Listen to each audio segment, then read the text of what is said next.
Ассалаумағалейкум, қазақ елі. Бүгін осы видеоны жаза отырып, барлық достарыма сәлем айтамын. Достарым бәріне сәлем.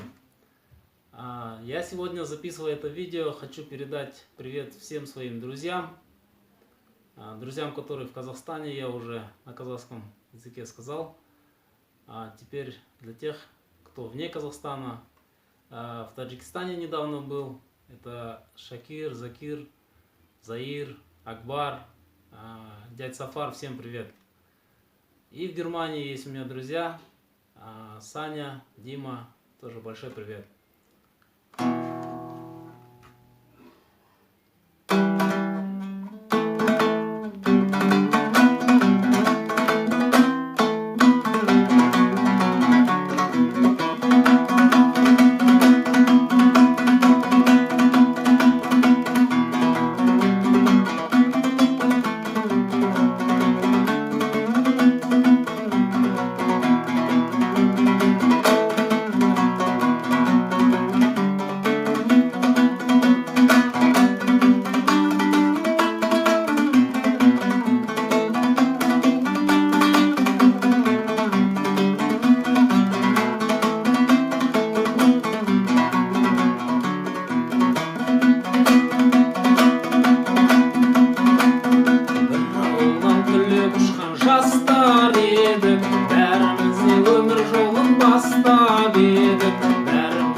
Все, пока-пока, друзья, подписывайтесь на этот канал, ставьте лайк, жмите колокольчик, пишите комментарии. До следующих видео, пока.